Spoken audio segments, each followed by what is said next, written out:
Hoy tenemos un invitado de lujo, que además es su cumpleaños. Alejandro, muchas gracias por acompañarnos en este inicio del trimestre formativo de la Fundación Patria Unida respecto a la familia. En Patria Unida estamos convencidos de que la familia es uno de los principios fundamentales que dirigen el actuar y el motivo de ser de nuestra institución. Creemos en la familia, que está constituida en el matrimonio entre un hombre y una mujer y es el núcleo fundamental de toda organización social. Históricamente ha sido una institución social, universal y presente en todas las culturas y épocas, lo que sugiere, por tanto, que es un elemento de la naturaleza, una característica innata de la condición humana y, por tanto, un elemento prejurídico y prepolítico que obliga al Estado a su reconocimiento y a su protección. La familia sin duda juega un papel fundamental en el desarrollo de la persona.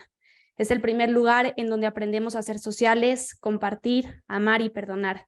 Es el espacio privado de protección en el que se aprenden patrones de conducta, valores y normas que guiarán la vida de cada uno de los individuos en su interacción con la sociedad. La familia es la primera escuela de ciudadanía. Y queda claro que al ser el primer núcleo responsable de la educación del ser humano, exige que sea respetada y supone una serie de derechos y deberes que podrá cumplir en la medida en que ésta sea fortalecida. Y al ser el principal núcleo de la sociedad, también la familia se ha convertido en una de las instituciones más dañadas por cientos de grupos de poder, minorías e incluso organismos internacionales. Los constantes ataques a la familia surgen como consecuencia de posturas ideológicas y totalitarias que buscan destruir lo más sagrado del ser humano, su dignidad y su familia. Y es por eso que en seguimiento a nuestro fuerte compromiso con la defensa y la protección de la misma, entendiendo que en dicha institución se forma el ser humano desde una perspectiva integral, encontrarán siempre en Patria Unida un espacio formativo para el fortalecimiento de los valores de la familia y, por tanto, de los pilares de la humanización del ser humano y de la sociedad. Y con esto arrancamos, como les comentaba, con un invitado de lujo, el doctor Alejandro Landero Gutiérrez.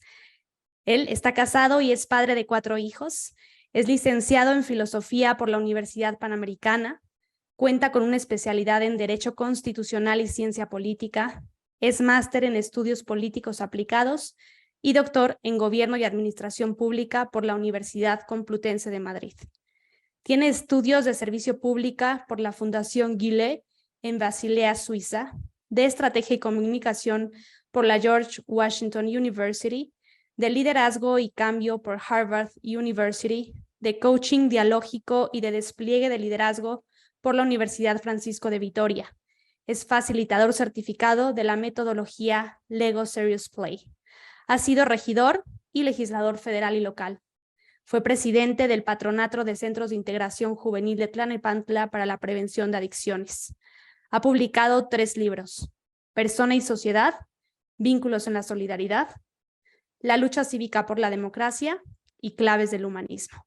También es coautor de diversos libros, entre ellos Ideas Humanistas para los Nuevos Tiempos y Liderazgo de Acción Positiva. De igual manera, ha sido articulista en el periódico La Crónica de Hoy y en diversas revistas. Fue director nacional del Pontificio Instituto Juan Pablo II del año 2015 al 2021.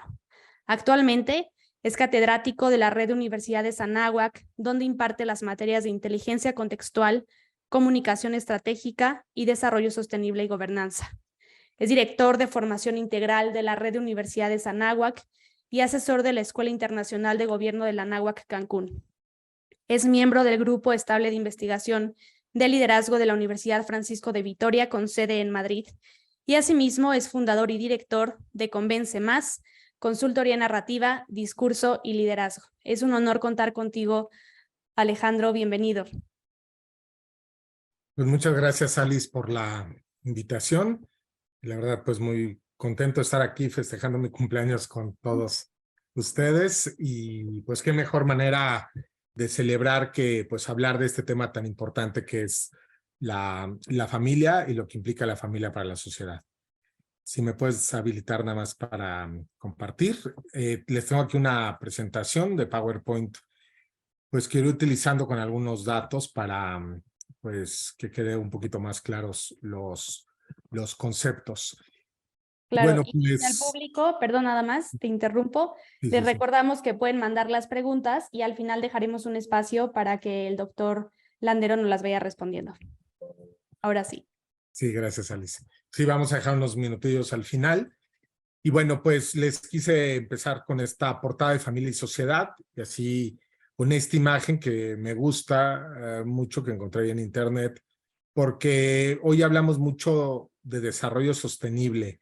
Se habla, pues, desde organismos internacionales, gobiernos, de la importancia de tener un futuro que sea sostenible, es decir, que no agotemos los recursos pues naturales esta generación y dejemos sin recursos naturales a la siguiente generación, que no endeudemos demasiado para pues no afectar a las siguientes generaciones y así podemos decir muchos elementos de la sostenibilidad, pero hay un elemento que pues es vital para cualquier sostenibilidad, que es precisamente el matrimonio y la familia son componentes fundamentales para que una sociedad sea sostenible económicamente, socialmente, y sin embargo, pues sabemos y hemos visto que pues el término de familia ha ido desapareciendo del discurso de organismos internacionales, ha ido desapareciendo en los planes de desarrollo, en las políticas públicas, y por eso pues es tan importante revalorar el papel de la familia pues en el desarrollo social. Y esto pues no es un discurso teórico, ¿no?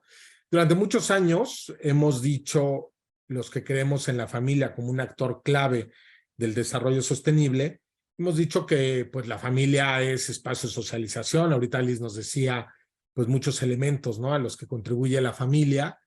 Hemos dicho que es escuela de valores, etcétera. Y ahora en la pandemia, y esto pues un ejercicio que todos constatamos, que lo traemos todavía aquí a flor de piel, lo vivimos, lo experimentamos, pues vimos que la familia fue literalmente escuela, ahora sí fue literalmente escuela, ¿no? Fue hospital, ¿no? Desgraciadamente además en México mucha gente pues no llegó al hospital, murió en casa, ahí se le atendió, fue centro laboral, fue espacio de cuidado emocional, red de apoyo económico, y esto que siempre lo habíamos dicho por algunos estudios, por la naturaleza de la familia, pues hoy lo constatamos, ¿no? Y nadie puede negar esto porque pues fue evidente, ¿no? Y entonces la familia demostró su fortaleza y la necesidad como un actor fundamental del desarrollo. Imagínense qué hubiera pasado cuando los hospitales colapsaron, cuando las escuelas cerraron, ¿no? Cuando pasó todo lo que pasó y no hubiera habido familia, ¿no? Imagínense el colapso social que hubiera representado.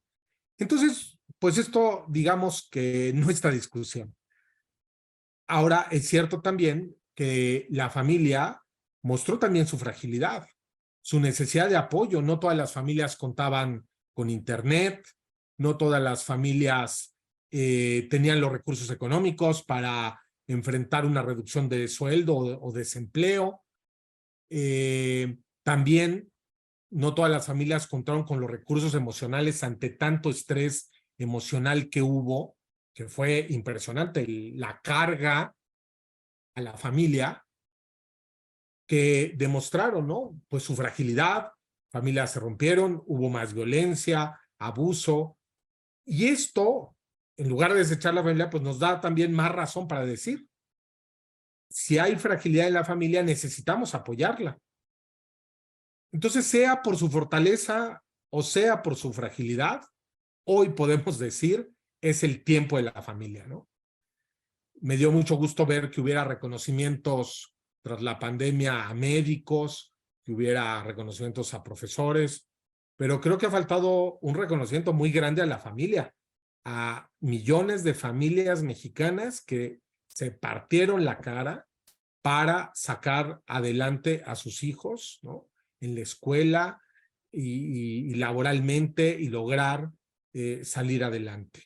Entonces, por eso hoy más que nunca podemos decir es tiempo de la familia. Y quien niega esto, pues más bien lo hará por razones ideológicas, pero no porque la falte constatación de la realidad. Entonces, hay que salir y hay que gritar esto a los cuatro vientos, ¿no? La familia hay que reconocerla por toda su fortaleza que demostró y también hay que apoyarla por toda la fragilidad que también demostró.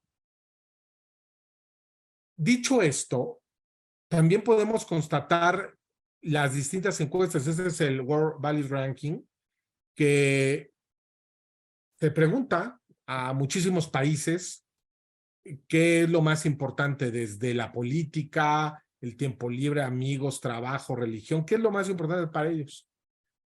Y países de muy distinto nivel de desarrollo, de práctica religiosa, de los distintos continentes, aparece, ahí ven ustedes en color como rojo, que lo más importante para ellos es la familia, ¿no? Donde no, pues hay otros 3 países donde 3, 4 que no, pero es lo segundo más importante y es por o la religión, ¿no? O el trabajo, pero en realidad vemos que es abrumador, ¿no? O es lo más importante en la gran mayoría de países, o es el segundo valor más importante, ¿no? Entonces,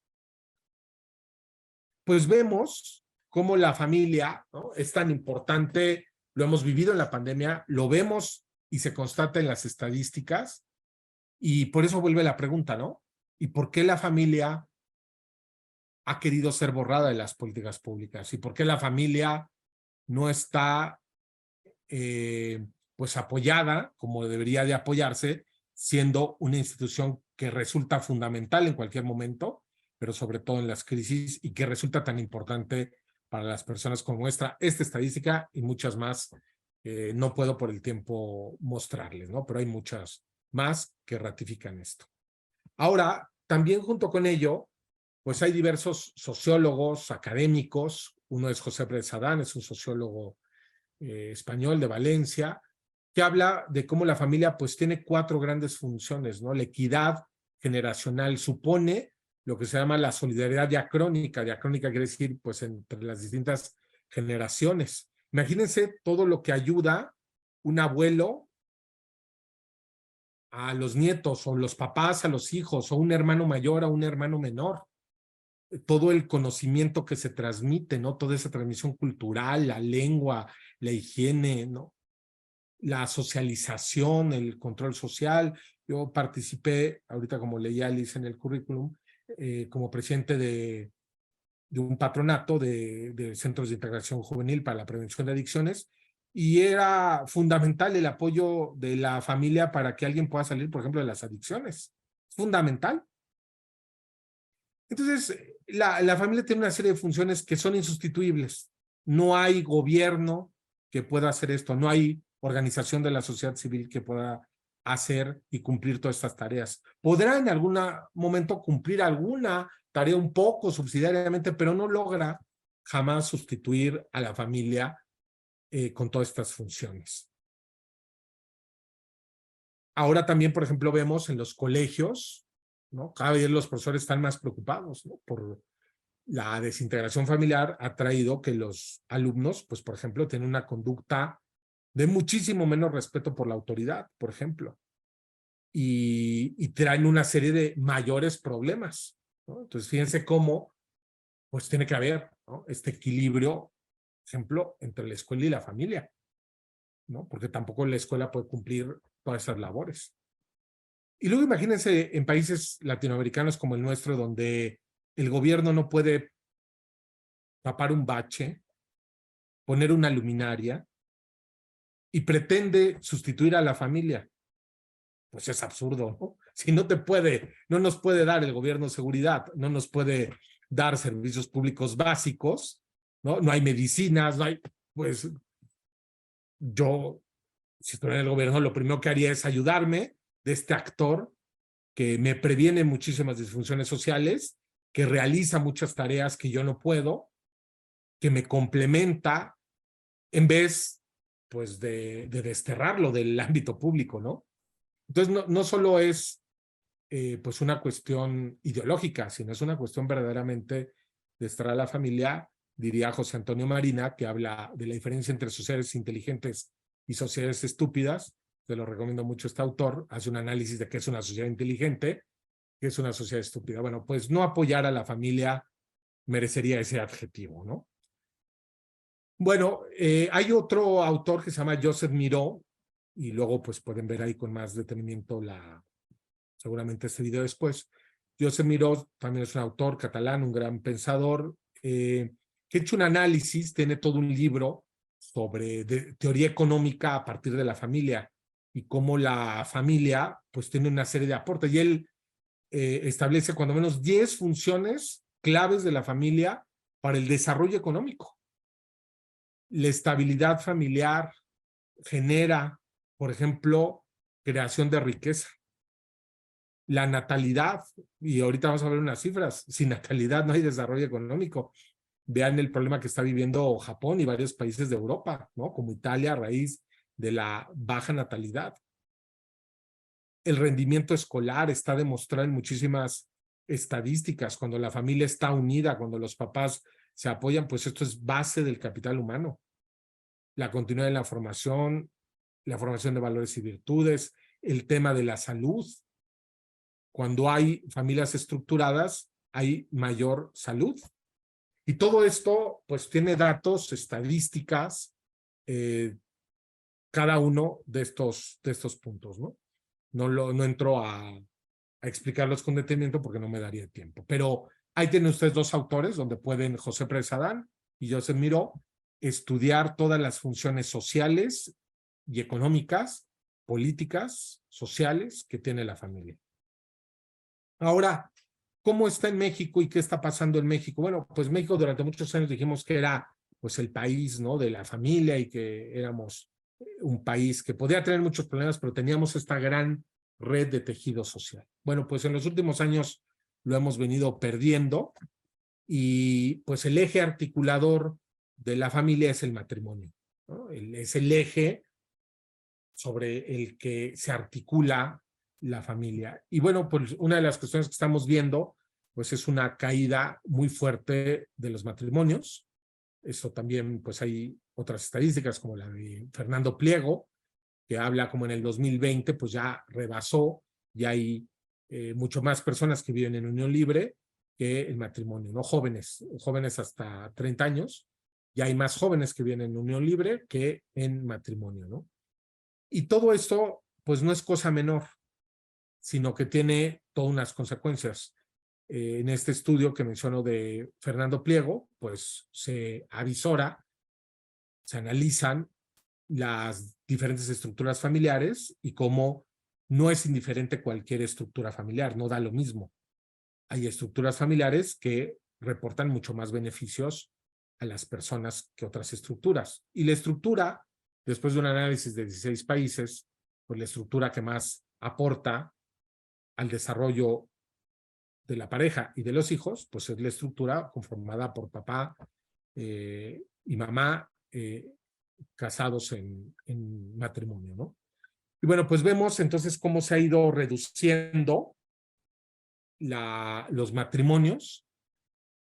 Aquí, vemos en el 2020, pues poca gente se casó, digamos, es un dato ahí atípico, pero estamos viendo pues ya del 19 al 21, ¿no? La caída y que es constante. Y luego este es en tema de divorcios, estos son datos del INEGI. Ahí en la página los pueden encontrar, hay muchísimos más datos. También vemos pues una creciente de los divorcios. Ahora han caído el número total de divorcios por la caída tan fuerte de los matrimonios. No es porque hayan disminuido los divorcios por número de matrimonio. Los divorcios por número de matrimonio siguen aumentando. Aquí cayeron en bruto y aquí está el dato. Este es los divorcios por cada 100 matrimonios, ¿no? Vemos otra vez el dato atípico del 2020, pero vemos como del 2019 al 21, pues han crecido, ¿no? Aquí ven esta punta y cómo siguen creciendo. Entonces, aunque en la anterior gráfica parecía que disminuían, pero por cada 100 matrimonios, ¿no? Porque también los matrimonios se han reducido drásticamente. Y esto es una de las cuestiones sobre que no es sobre la que hay que hacer política y sobre las que hay que preguntarnos, ¿qué implicaciones tiene esto? ¿Qué implicaciones tiene que cada vez haya menos matrimonios? ¿Y qué implicaciones tiene que haya cada vez más rupturas matrimoniales? Y esto es un tema fundamental en el debate público, porque ya vimos todas las funciones que genera la familia. Entonces, cuando vemos que hay menos familia y más ruptura familiar, pues habrá que preguntarnos por qué está sucediendo y qué podemos hacer para que esto pues se detenga, ¿no? Este nivel de ruptura o este descenso en los matrimonios. Esta es también la cifra, aquí se ve más clara la caída de matrimonios por cada 1,000 habitantes. Vean, la caída es verdaderamente impresionante, ¿no? En razón de 25 años es una caída como en pocos países, ¿eh? Entonces, si no hay matrimonios, pues que articulen a las familias, pues los hogares familiares terminan siendo sumamente endebles. Y esto tendría, así como hay pues un gabinete de seguridad, ¿no? Donde se reúnen los grandes generales militares del país, el presidente, para analizar la situación de seguridad, pues debería de haber una especie de gabinete, ¿no? De la familia que uniera a todos los actores, desarrollo social, economía, el DIF, que uniera a todos en una situación de emergencia y decir qué estamos haciendo. Pero eso no se está haciendo, ¿no? No se está haciendo por razones ideológicas y se olvida la importancia de la familia. Esta es también, pues esto al final conlleva a una caída también impresionante de la tasa de natalidad. Igual ya tenemos pues los datos, ¿no? Del 19 al 21, ¿no? Quitando el dato atípico del 20, es una caída también impresionante que no para, ¿no? Incluso es más pronunciada. Y esto tiene pues muchísimas implicaciones, ¿no? Si Europa ha sufrido en lo que se llama el invierno demográfico, que es cuando hay pues la pirámide poblacional, la pirámide demográfica se ensancha, bueno, más bien crece hacia el final, ahorita vamos a ver alguna gráfica, crece hacia el final, ya cada vez hay menos jóvenes que puedan ayudar a sostener a las personas de la tercera edad, ¿no? Y esto tiene unas implicaciones enormes. Japón está sufriendo por esto, Europa, siendo que son países ricos y siendo que son países que captan migración. Ahora imagínense esto en América Latina, países donde muchos salen de sus países en búsqueda, muchos jóvenes, ¿no? de oportunidades, y somos países pues que no tenemos un sistema de pensiones débil y no tenemos pues las reservas de recursos. Entonces vamos a colapsar. Y otra vez, aquí yo tendría un gabinete de emergencia para saber cómo aumentamos la natalidad. Por cierto, alrededor de 2019 y 20, México ya perdió el relevo generacional de 2,1 hijos por mujer. Ya estamos abajo del relevo generacional y esto trae pues las consecuencias. Todavía estamos viviendo lo que llaman los demógrafos el bono demográfico. Todavía hay muchos jóvenes, pero está pasando el bono demográfico y nos encaminamos al invierno demográfico, que es cuando hay pocos jóvenes o hay menos personas en edad productiva para poder sostener a las personas de la tercera edad. Entonces, bueno, esto es lo que está pasando en México, en el país de la familia, en el país que decíamos pueden fallar muchas cosas, falla el gobierno, falla esto, falla la seguridad, fallan los bancos, pero teníamos a la familia, ¿no? Era como nuestro gran baluarte. Pues hoy esto está cayendo y repito, incluso a tasas de velocidad más grandes. No hemos llegado a esos niveles de Europa, pero estamos creciendo a unas, descendiendo, diríamos más bien, a unas tasas más graves que las de Europa. O sea, a una mayor velocidad. Y fíjense, es un poco, pues, aquí está la famosa pirámide demográfica. Esto es una estadística del Instituto Mexicano de la Competitividad. También llama la atención, yo valoro mucho a diversos organismos, ¿no?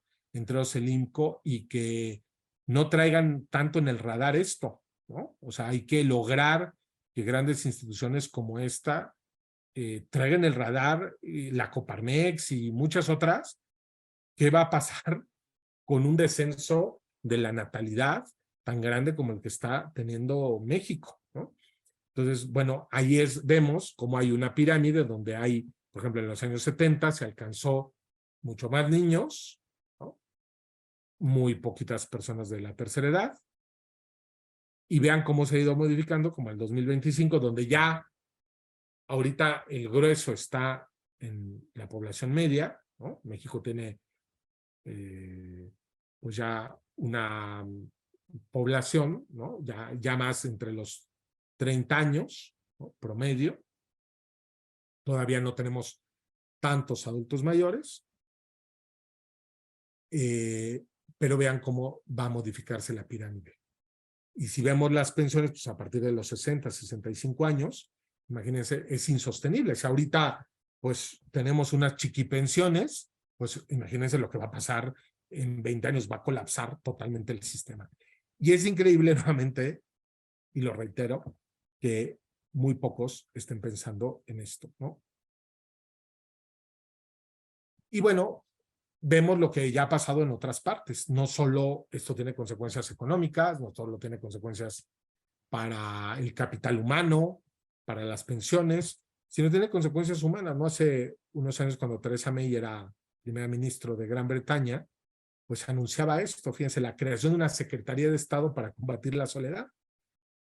Alrededor de 9 millones de británicos viven en situación de soledad, de los cuales había alrededor de 300, 400 mil. Fíjense qué dato, que nadie les hablaba en un mes, no hablaban con nadie no quiere decir con nadie, nadie les hablaba por teléfono, ningún vecino los saludaba. Imagínense qué horror, ¿no? Y cada vez hay más fenómenos pues, de personas de la tercera edad que mueren y nadie se entera hasta que empieza a oler el departamento y entonces dicen, pues aquí había alguien, ¿no?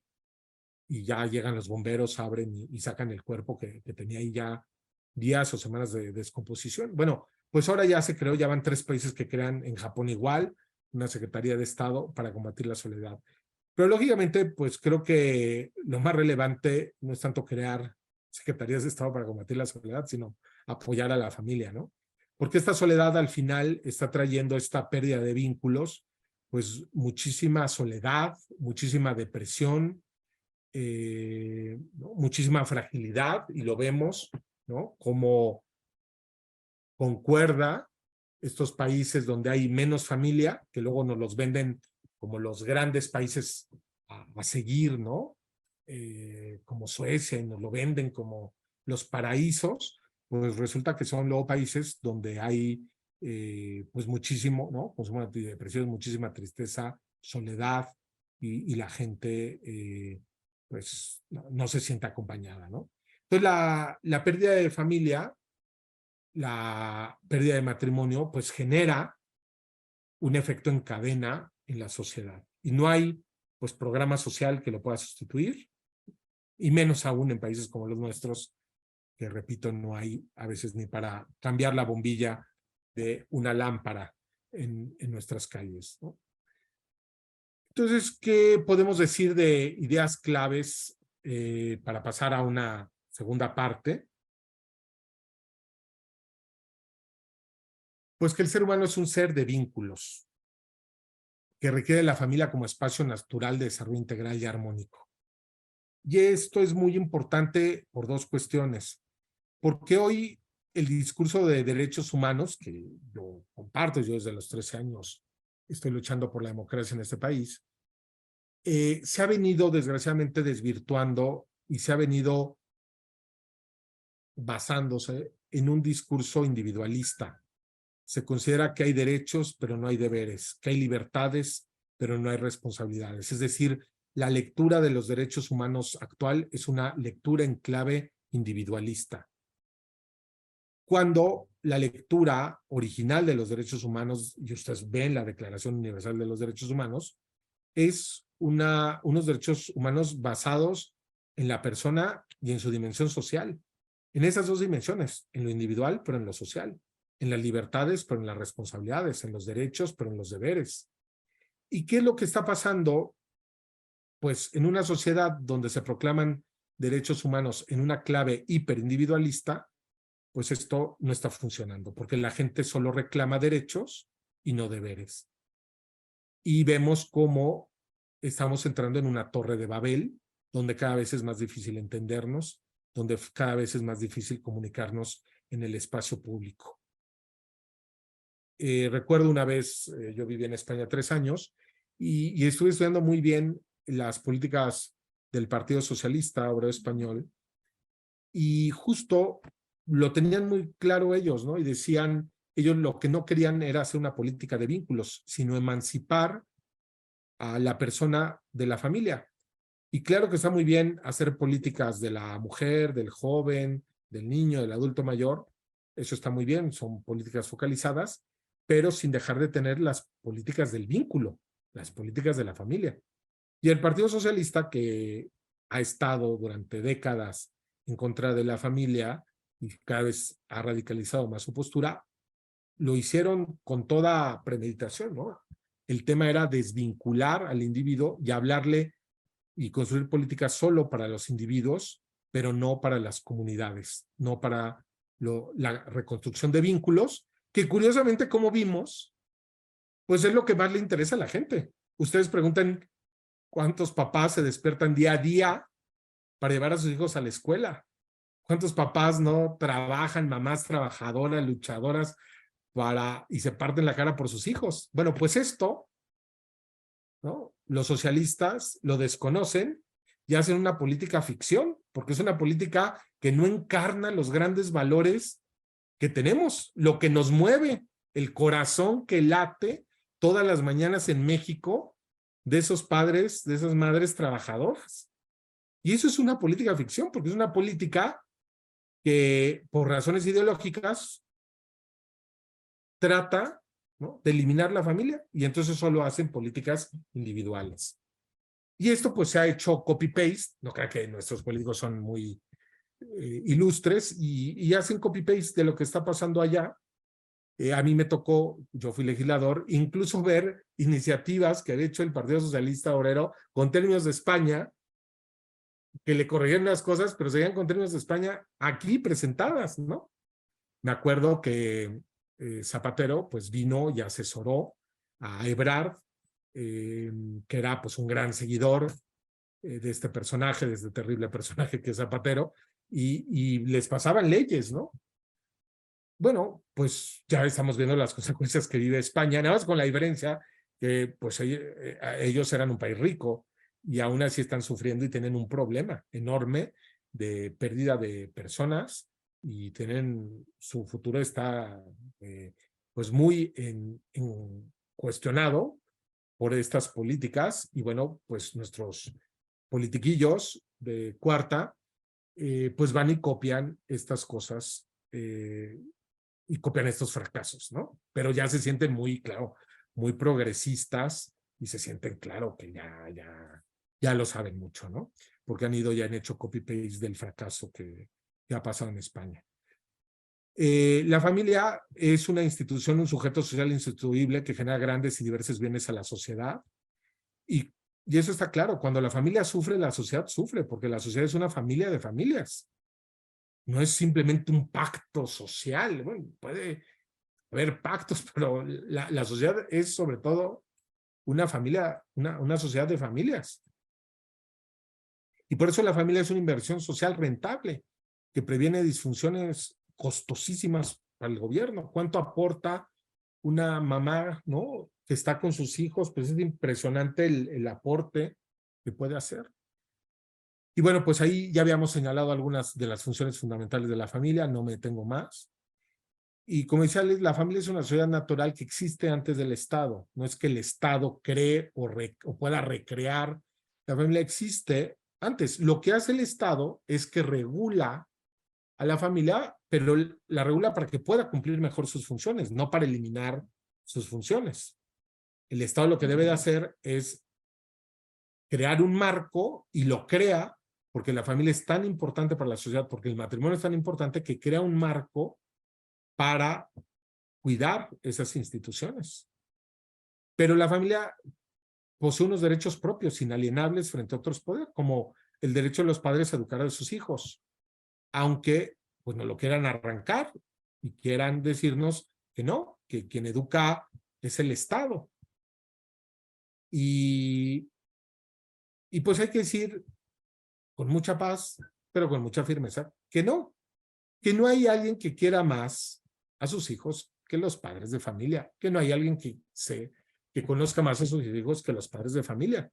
Y el Estado puede ayudar, pero siempre subsidiariamente, en situaciones, por ejemplo, donde haya unas familias realmente disfuncionales, unos padres que golpeen a los hijos, ¿no? Pero solo entra subsidiariamente el Estado. ¿Y qué está pasando hoy? Que nos quieren arrancar ese derecho y decir que ellos, los que no pueden darnos seguridad, ellos, los que no pueden tapar un bache, ellos, los que no tienen medicinas para los niños de cáncer, ellos, ¿no?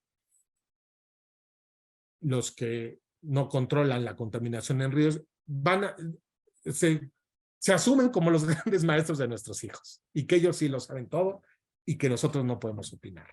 Bueno, pues esto hay que decir que no, que los padres de familia tenemos unos derechos inalienables. La familia es una, pues, de las grandes instituciones de las sociedades democráticas y por ello influye de manera determinante en el bienestar de la población. Y incluso en los países europeos, donde se ha perdido mucho la familia, pues pregúntenle a los españoles a quién recurren ahora, a quién recurrieron en la crisis del 2008, ¿no? Pues volvían los hijos a las casas de los papás cuando perdían, por ejemplo, sus departamentos, que no podían pagar la hipoteca o que no podían hacerse de un crédito. Entonces, repito, hoy la izquierda hace una, y bueno, y no solo la izquierda, sino también otros partidos un poco despistados, por llamarlo así muy suave, pues no han entendido esto, ¿no? No lo han entendido, no lo quieren entender. Y tenemos que decir, ¿no? La ausencia de familia hace al ser humano más vulnerable. Y repito, eso no es solo una frase, hay muchos estudios, como los que ahorita les he dicho, ¿no? De Josep Miró, de Marc Regnerus, de Fernando Pliego, de José Presadán y de muchísimos estudios, ¿no? Que hay. Como sociedad, por lo tanto, necesitamos redescubrir el valor de la familia, reconocerle sus derechos y destinarle los apoyos necesarios y específicos que requiere. Es necesario reconocer la importancia social que tiene la maternidad y la paternidad. Hoy hay, por lo menos, alguna vertiente del feminismo radical que desconoce, ¿no?, el valor de la maternidad y ve la maternidad como el gran enemigo de la mujer, ¿no? Y esto pues es falso, ¿no? Y hay que pues también decirlo. Los derechos humanos, lo que les decía, no solo deben de referirse a la autonomía de la persona, sino también al orden social que permite que la libertad se preserve. Y por último, aquí les dejo pues otros autores, el Waterstone Institute de Marc Regnerus, Herfelder, Montoro, son también estudios, libros, ¿no?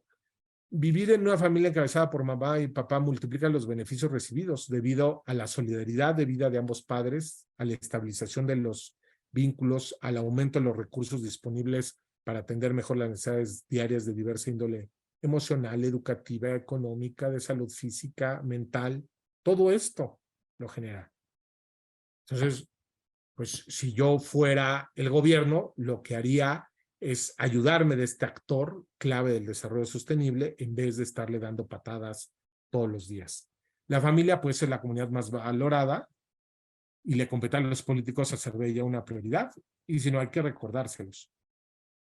Y decíamos, las políticas públicas no solo deben de estar orientadas a los individuos, sino a las comunidades que conforman a los individuos, porque esto es lo que genera cohesión social, esto es lo que el famoso tejido social se teje desde la familia. Luego hay otros elementos del tejido social, pero este es el primer elemento. Y aquí les dejo, por ejemplo, ¿no? James Heckman, Premio Nobel de Economía 2010, hablaba de la importancia de los primeros 5 años de vida de un niño. Esos son la inversión en un niño desde el vientre de su madre hasta los 5 años, es la inversión clave para el desarrollo, porque si no está bien alimentado, genera anemia, no va a poder realizar operaciones matemáticas básicas o leer. Entonces, es fundamental estos 5 más 9, estos 5 años más 9 meses, es fundamental. ¿Y quién es el actor principal en ello? Pues la familia, ¿no? Entonces, repito, hay muchísimo sustento de por qué tenemos, ¿no?, que apoyar a la familia. Este otro libro, también Isabel Haugill, de por qué el matrimonio es el mejor entorno para los niños. Es una investigación, no está, desgraciadamente no está traducción al español, pero habla, ella sin pertenecer a ninguna religión ni nada, de pues, la importancia de por qué el matrimonio es el mejor regalo que pueden tener los niños en una sociedad, ¿no? Y luego, por ejemplo, pues salen, ¿no?, artículos como este que me encontré el otro día en el Financiero, bueno, ya hace algunos años, ¿no? Un estudio de la Universidad de Ohio, donde cómo las familias que tienen una estabilidad matrimonial y todo, pues esto multiplican, ¿no?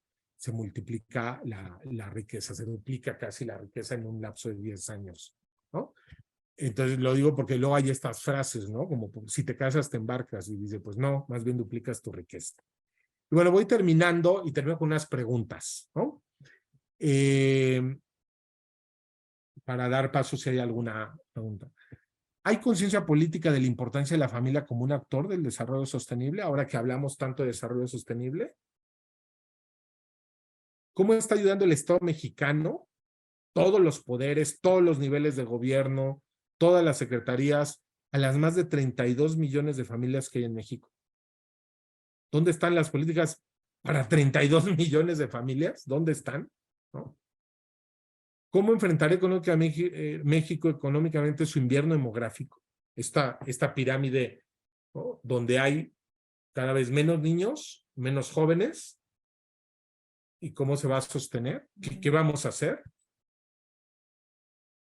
¿Por qué no se impulsa una política de paternidad responsable en vez de una política poblacional antinatalista? Una cosa es la paternidad responsable, tener los hijos que uno puede educar, y otra es una política antinatalista, ¿no? Decir, tener un hijo es lo peor que te puede pasar. Eso cada vez se lo meten más a los jóvenes, ¿no? Especialmente a las mujeres jóvenes. ¿Cuáles son las consecuencias sociales aceleradas de esta ruptura familiar que hay en México, de esta pérdida de matrimonios y de este aumento de rupturas familiares? ¿Hay políticas para fortalecer a las familias y facilitar sus funciones? ¿Cómo, después de haber visto lo que hizo las familias, donde hubo una entrega simbólica a las familias de un reconocimiento a lo que hicieron, ¿no? Se le está reconociendo, se le está ayudando. Yo al contrario, ¿no? Cada vez como padre de familia veo como más barreras, ¿no? Y el gobierno, en vez de ayudarme a mí, ¿no?, a salir adelante, el gobierno está hecho como para fastidiarme, ¿no? O sea, para ponerme más dificultades de todo tipo, ¿no? Tan solo para un trámite. Es increíble, ¿no? Falleció mi papá hace un par de años y, bueno, para la pensión era una cosa loca de risa, ¿no? Para poder sacar la pensión de mi mamá. O sea, tú dices, oye, el gobierno, en vez de ayudarme, me pone todas las trabas posibles, ¿no? Y todavía una parte que no hemos podido después de 2 años. Entonces tienes que meter abogados. Una cosa de veras de risa. ¿Qué acciones se están llevando para hacer compatible el desarrollo familiar y laboral?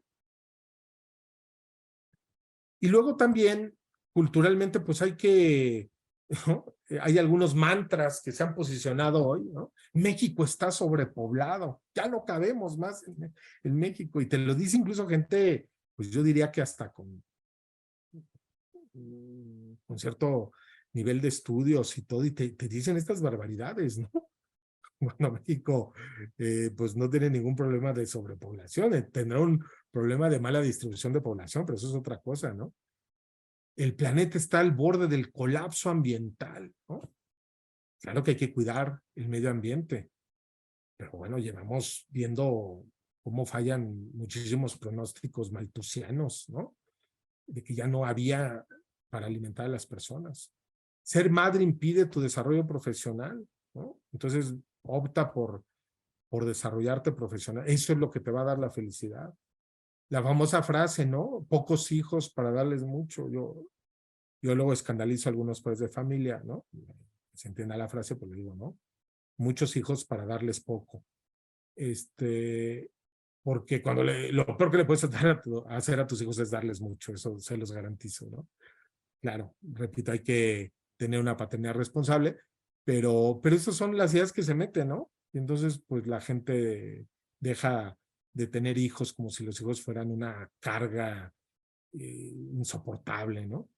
¿Para qué traigo a sufrir niños al mundo? Y dicen muchos jóvenes esto. Es una frase que a mí me estremece mucho porque te habla de un pesimismo enorme, ¿no? Fíjense, el mundo pareciera no valer, ya no vale la pena ni que haya vida. Y esto cuando lo oigo de un joven me estremezco porque digo, wow, si los jóvenes no creen en el futuro, en la esperanza, en el valor de la vida, pues ahí sí nos viene un mundo más difícil. Pero mucho es porque, pues eso, de repente oyen ahí a un youtuber pues un poco perdido y se comen, ¿no? Completito el paquete de las ideologías o de algunos organismos internacionales, ¿no? Hay que cribar, hay que ver que sí, que no, ¿no? No tiene sentido casarse, el papelito no importa. Bueno, pues hay estudios como el de Fernando Pliego donde queda claro por qué el papelito importa, ¿no? Cómo hay más violencia, por ejemplo, hacia la mujer en la unión libre, cómo hay menos solidaridad en la unión libre, estadísticamente hablando. Entonces, bueno, hay que hablar de esto porque se han posicionado muchas ideas y la gente pues está tan llena a veces de cosas que no le da tiempo para reflexionar y termina aceptando estos postulados. Y concluyo con este cuadrito que lo aprendí un profesor catalán y luego yo lo perfeccioné un poco sobre los actores, y con esto concluyo el desarrollo sostenible, ¿no? Empezamos diciendo con esta primera imagen que la familia es un actor clave del desarrollo sostenible y hay otros actores, ¿no? Hay el gobierno, pero un gobierno lógicamente eficaz, un tercer sector autónomo y organizado, un mercado competitivo y luego la familia. Y en el centro la persona con capacidades, ¿no? A mí me gusta hablar más que persona empoderada, me gusta hablar de persona con capacidades. Porque si no empoderada empezamos como con una lucha del poder, ¿no? Más bien es todos abonar a que mujeres y hombres tengan capacidades. Y se necesita a todos. Todos los actores, estos 5 actores son fundamentales. ¿Qué haríamos si no tenemos la contribución de la persona? O si no hubiera sociedad civil, o si no hubiera empresarios, o si no hubiera gobierno. Pero todos los actores se necesitan acompañar, se necesitan respetar, se necesita reconocer el papel que tiene cada actor y tampoco buscar y limitar, ¿no? Que un actor se extralimite, como lo que está pasando, y donde el gobierno quiere absorber todas las tareas de la familia. Así que este cuadro, pues llévenselo a los políticos y digan, mira, aquí está tu cuadro de mando. Lo que necesitamos hacer no es poner a pelear a gobierno con empresarios, o tercer sector, pelearlo con gobierno, o a las personas con el mercado. No, todos los actores se necesitan. Y un país, ¿cuál es la clave para que un país se desarrolle? Que cada actor cumpla a cabalidad su función, no se extralimite y se apoyen unos a otros. Si esto lo entendieran nuestros gobiernos, pues nos hubiéramos evitado bastantes problemas. Así que la familia es un actor fundamental en el desarrollo sostenible, es el tiempo de la familia y tenemos que apoyarla y tenemos que alzar la voz por todos esos padres, madres, por todos esos niños para los cuales la familia lo es todo. Pues muchas gracias, Alice. Si hay alguna pregunta, con mucho gusto. Muchísimas gracias a ti, Alejandro. Una plática muy, muy rica, con mucha tarea además. Las preguntas que realizaste plantillas anteriores, nos las quedamos de tarea en la fundación para contestarlas y para en comunidad, quienes están aquí también, pues empecemos a construir esas respuestas y esas políticas públicas que se necesitan justo para seguir defendiendo y fortaleciendo a la familia. Sí tenemos varias preguntas. Comenzaré con la de Gabriel Madrigal, que es la primera que nos hicieron llegar. Pregunta: ¿cuáles son las razones ideológicas o causas que identifica como motivos de ataque en contra de la familia? ¿Quiénes tienen interés de desmantelar esa institución? Y termina diciendo, parecería contraintuitivo que sea un fenómeno espontáneo porque precisamente es una institución basal de la sociedad y último punto de contención de la influencia del Estado.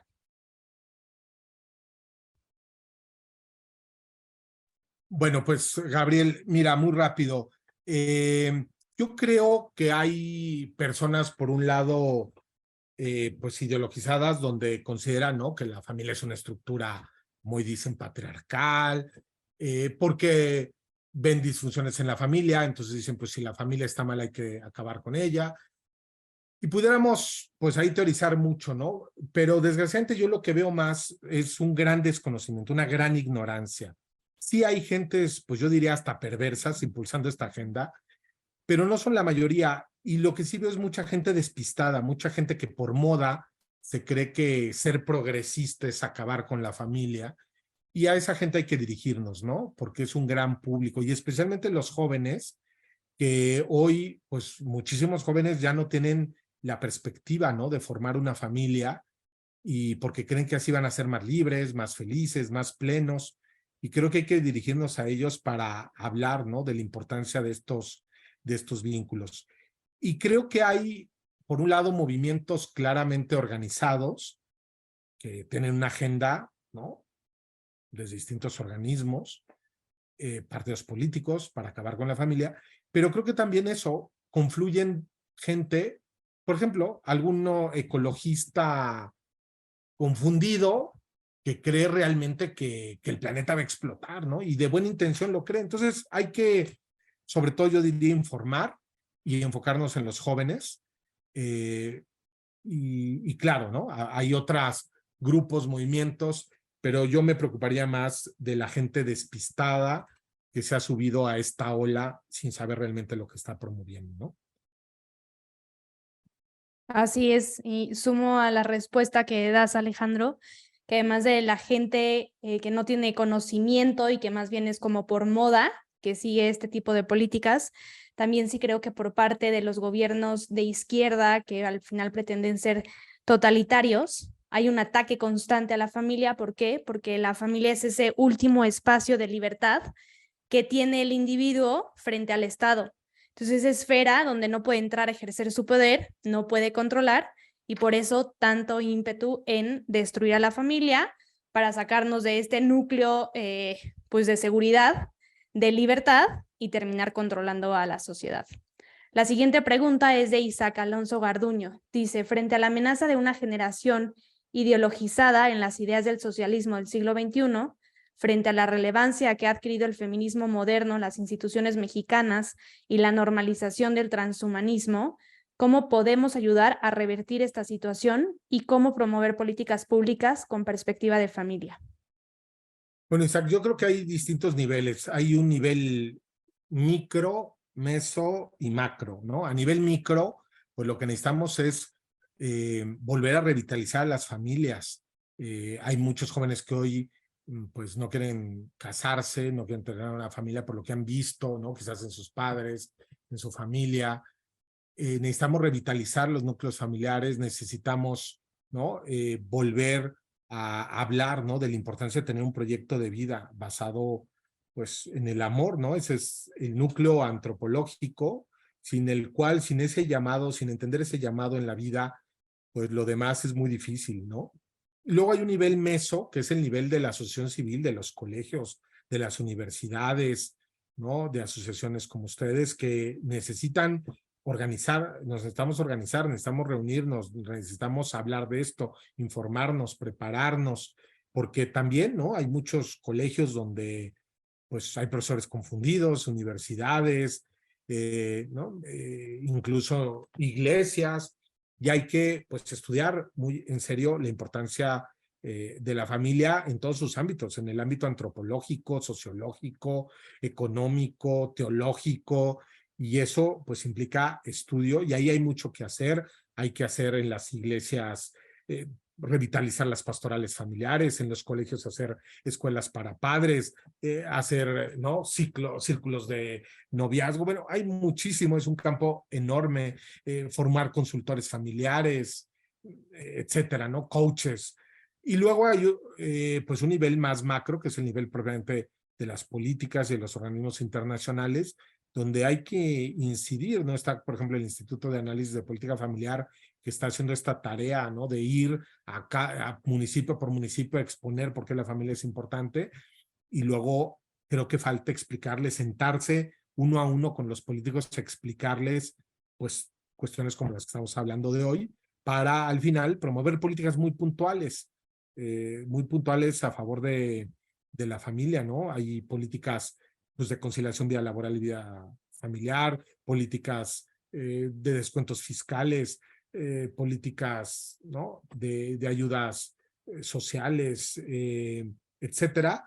Y ahí hay pues un repertorio. El libro de Montoro sobre políticas familiares o el de Herfelder, hay una cantidad ahí de iniciativas a partir de las cuales se puede trabajar.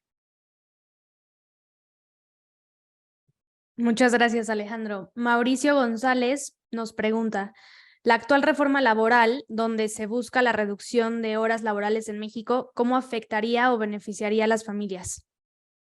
Sí, bueno, a mí me parece que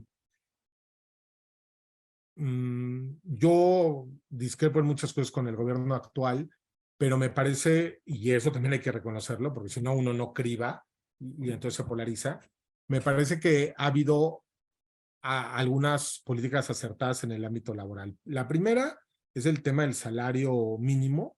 México hasta el 2016 era el país con salario mínimo más bajo de toda América Latina, con excepción de Haití y Venezuela.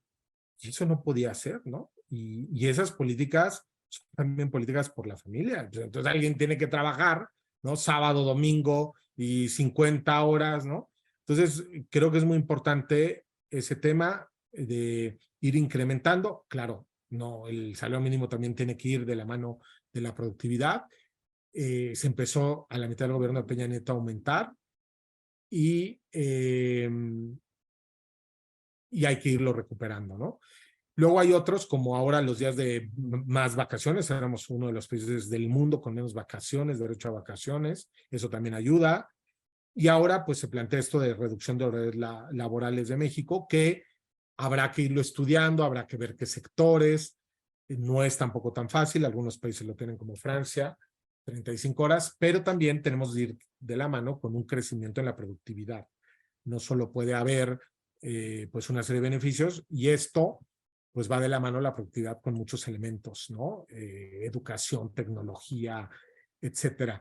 Entonces creo que hay que ir generando estas políticas de conciliación, el que haya ya la baja de paternidad que se aprobó ya hace algunos años. Entonces todo esto puede ir ayudando y a que convivan más tiempo las familias. Pero si no hay buenos salarios, lo que va a pasar es que puede haber reducción de horas, pero de todos modos voy a buscar otro, ¿no? Otro empleo para completar de todos modos el salario. Pues creo que hay un gran tema de salarios todavía bajos en México y eso también hay que hablar de productividad para poder elevarlos todavía más. De acuerdo. Y finalmente, Grace Herrera, ¿se tienen estudios en México o en el mundo sobre el impacto de la ausencia materna debido al trabajo y desarrollo profesional en las nuevas generaciones? Pues mira, Grace, lo que se ha ido estudiando y lo que yo conozco, no ubico ahorita un estudio de las consecuencias. Hay estudios que sí están reconociendo ya el valor de las mujeres que deciden quedarse a educar a sus hijos en casa, ¿no? Y eso se ha visto cada vez más el valor económico que aportan, porque pareciera, ¿no? Por lo menos en una parte del discurso feminista radical, que la familia en la casa no aporta nada, ¿no? No aporta al país y aporta muchísimo, y económicamente ya está cuantificado los millones que aporta, ¿no? La mujer que se queda en el hogar. De eso sí hay. Lo que yo no he visto es la ausencia y ello cómo deriva en algunos problemas. Lo que sí es claro es que, por ejemplo, en Europa se ha logrado armonizar un poco más, por ejemplo, con el tema de horarios, ¿no? De colegios completos. O sea, en Europa, yo les decía, viví 3 años allá y me daba cuenta, pues, cómo estaban los horarios. Empezaban más tarde, como a las 8 en la escuela, no a las 7 como aquí, y salían como a las 5. Y entonces ahí comían en las escuelas y pues la mamá, por ejemplo, podía ir a trabajar y su hijo no es que estuviera abandonado, ¿no? En México lo que sucede es que pues luego los niños están solos, abandonados, y eso imagínense lo que genera en términos de peligros, de abuso sexual, de muchas cosas, ¿no? Entonces, creo que hay que ir generando estas políticas para un mejor balance y luego también apoyar a las mamás que deciden quedarse a cuidar a sus hijos. Tal vez no todas las van a poder hacer. Imagínense todas esas mamás, jefas de familia. Y bueno, con más razón hay que apoyarlas. Pero lo que tú no puedes hacer, y ahí ahora voy a hablar de algunas políticas pues increíbles, ¿no? De este gobierno, increíbles en sentido trágico, ¿no? Por ejemplo, la eliminación de las escuelas de tiempo completo que había, eran muy pocas, y eso es una tragedia porque va en contra de esta conciliación vía laboral, o terminar con todas las estancias infantiles, pues ello va en contra de la conciliación. Entonces, bueno, pues esas son políticas que otra vez, pues solo les podemos llamar disparates porque no tienen ninguna coherencia, ningún sustento de por qué se eliminan políticas como estas que tienen, además hay estudios en otros países de lo que pueden ayudar. Pues eso es lo que te podría decir, Grace, pero no ubico, puede haber algún estudio sobre lo que tú refieras, pero pues esos son mis comentarios. Excelente. Muchas gracias, Alejandro. Pues ya con esto terminamos la sesión de preguntas y respuestas. No sé si quisieras dar un último mensaje a modo de conclusión y nuevamente a nombre de todo el equipo de Fundación Patria Unida, agradecerte por habernos acompañado con una exposición tan completa, tan llena de materia que nos llevamos, como te digo, de materia de tarea para resolver y para seguir construyendo juntos a favor de la familia. Pues mira, yo el último mensaje que les quisiera decir, y sobre todo sé que me escuchan varios, la mayoría son jóvenes, decirles que yo en la universidad, las dos frases, ¿no? Lo mencionaba hace un momento, que más me preocupan, más me estremecen cuando oigo de un joven, es cuando dice, ¿para qué me caso si el amor no dura? ¿O para qué traigo niños a este mundo si el mundo es tan malo y tan perverso, ¿no? Y estas dos frases digo que me estremecen porque oírlas en un joven, que un joven no crea que el amor vence y que la vida vale la pena, pues si no creen eso en un joven no sé en qué crea. Bueno, creerá en su iPhone, en Messi, y está muy bien eso, pero eso no estructura la vida. Entonces, el gran reto generacional que tenemos es que los jóvenes vuelvan a tener en su perspectiva de vida la importancia del amor y que tengan en su perspectiva de vida el valor de la vida. Y ello solo es posible cuando se ve el futuro con esperanza. Muchas gracias. Muchas gracias a ti, Alejandro. Gracias a todos los que estuvieron conectados con nosotros. Les recordamos seguir nuestras redes sociales, Patria Unida MX, y a partir de hoy, cada 15 días, tendremos un webinar formativo justo en materia familiar. Como dijo bien Alejandro, apostémosle a la vida, a la familia y al amor. Muchas gracias y buenas noches a todos. Buenas noches. Y feliz cumpleaños, Alejandro. Gracias, un abrazo.